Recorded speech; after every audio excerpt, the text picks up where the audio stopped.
Eleanor Lee, contributing writer. One day ago, we've been warned for the past few years that social media use and online devices can lead to poor mental health. However, the Girls' Day School Trust GDST has developed an app that they hope will lead to improvements in mental health among young women. Rates of anxiety and depression are quickly rising among younger women, with new data from the NHS obtained by The Guardian revealing a 68% spike in the number of girls under 17 who were admitted to hospital due to self-harming.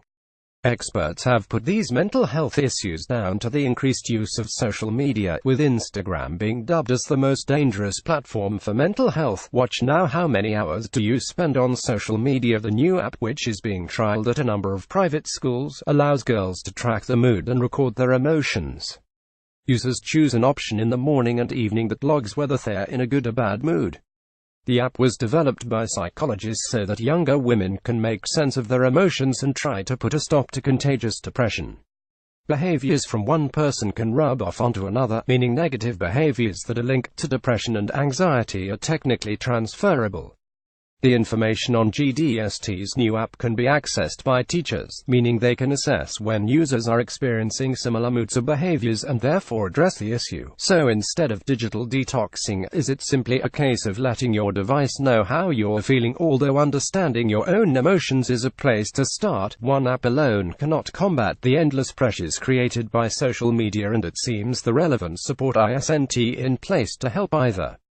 Stats from a recent YouGov poll showed that only 1 in 10 primary teachers felt they had the necessary training to support a young person suffering from mental health issues. The particularly worrying fact is that an increasingly large number of young women are facing immense pressure because of what they're seeing or reading online.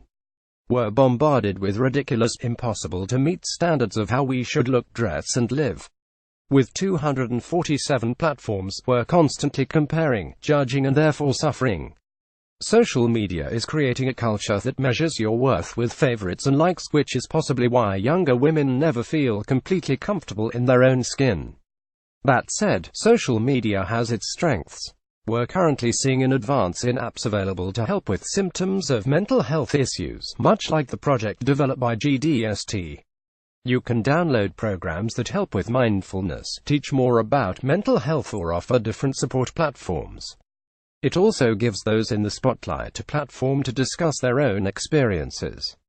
Just last week, Dame Kelly Holmes spoke about how she frequently self-harmed at low points during her career, and by addressing her own struggles with depression, helped encourage other young people to seek help. The pitfalls of social media are effectively endless, but that doesn't mean we can't use it for positive engagement. Using apps or social platforms to engage and educate young women about their emotions could help overcome this dangerous rise in mental health issues, and save future generations from suffering the same. You might also be interested in mental health treatment is a postcode lottery. Why we need to talk about mental health at uni. Study says Instagram is the worst for your mental health, so how do we fix it? Follow Eleanor on Twitter at @EleanorLee_tags. Mental health at work with your gran. You might want to think about the fact you're about to read something that would exactly get a PG rating. Sign up for exclusive news, reviews, ace competitions and discounts. Sign up for our email. It'll make your inbox great. Guaranteed. Get the debrief.